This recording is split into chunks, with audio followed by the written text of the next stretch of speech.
बच्चों good afternoon. चलो आज देखते हैं रासायनिक सूत्र और मूल संकल्पना। इससे पहले कल के बारे में थोड़ा चर्चा करते हैं। कल आप लोगों को जो पढ़ाया गया था, क्या पढ़ाया गया था?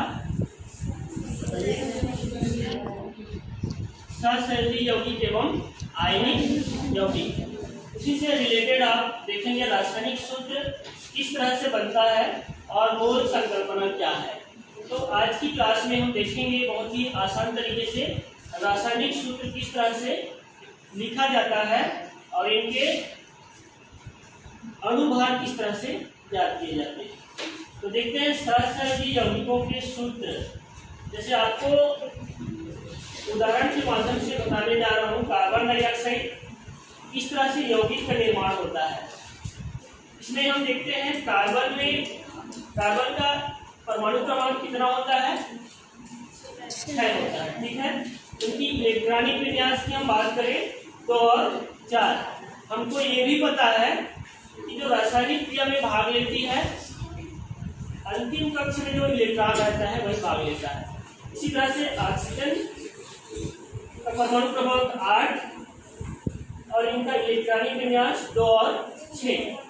अर्थात कार्बन के अंतिम कक्ष में जो इलेक्ट्रॉन है और ऑक्सीजन के जो अंतिम कक्ष में इलेक्ट्रॉन है दोनों ही रासायनिक क्रिया में भाग लेंगी। इसमें ऑक्सीजन 2 है, CO2। ठीक है। कार्बन के 1 अणु है। ठीक है। ऑक्सीजन के 2 है। ऐसा क्यों है? क्योंकि इसमें आप देखेंगे कार्बन के अंतिम कक्ष में 4 इलेक्ट्रॉन है, ऑक्सीजन के अंतिम कक्ष में 6 है। अर्थात ऑक्सीजन को कोश पूर्ण के लिए कितने इलेक्ट्रॉन चाहिए और कितने चाहिए? 2 चाहिए। कितने चाहिए? 2 चाहिए। ऑक्सीजन की संयोजकता कितनी है? 2 है। कितनी है? 2। कार्बन की संयोजकता 4 है। तो 2 इलेक्ट्रॉन तो कार्बन जो है ऑक्सीजन से ले लिया और जो बचा 2 वो अगले वाले ऑक्सीजन से लिया। इस तरह से कार्बन के अंतिम कक्ष में कितने इलेक्ट्रॉन हो गए?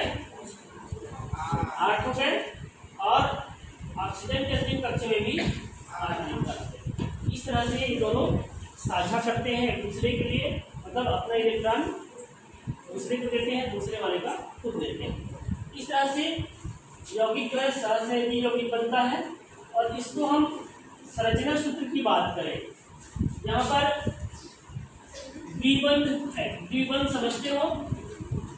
2 इलेक्ट्रॉनों का साझा यहाँ पर हो रही है। हो रहा है कि नहीं? इस तरह से। तो इस तरह से जो बंध बनता है उसको द्विबंध कहते हैं, क्योंकि 2 इलेक्ट्रॉनों का साझा यहाँ पर हो रही है। यदि कई स्थितियों में हम उदाहरण लें, CH4 को उदाहरण लेता हूँ। CH4 भी एक क्या है? मेथेन का सूत्र है और ये एकल बंध से जुड़े रहते हैं। क्या बंध से जुड़े रहते हैं? एकल बंध से। एकल बंध अर्थात एक इलेक्ट्रॉनों का साझा। ठीक है। कई उदाहरण में आप देखेंगे त्रिबंध रहते हैं। क्या रहते हैं? त्रिबंध अर्थात 3 इलेक्ट्रॉनों का साझा रहता है। ठीक है। आगे हम और पढ़ेंगे।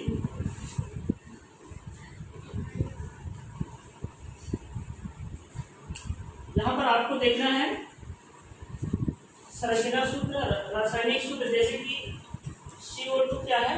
रासायनिक सूत्र है। संरचना सूत्र की बात करें इस तरह से संरचना सूत्र रहता है। ठीक है। इलेक्ट्रॉन बिंदु संरचना, जैसे हम उदाहरण लें कार्बन का इलेक्ट्रॉन बिंदु संरचना, पहले कोश में कितने इलेक्ट्रॉन है, द्वितीय कोश में कितने इलेक्ट्रॉन है। इस तरह से इलेक्ट्रॉन बिंदु संरचना रहता है। ठीक है। आइए आपको और एक चीज बताता हूँ। सहसंयोजी यौगिकों का अणुभार। ठीक है। अणुभार किस तरह से निकालते हैं? आप लोगों को आवर्त सारणी में 1 से लेकर 20 तक का याद करने बोला था जी। परमाणु क्रमांक और परमाणु भार।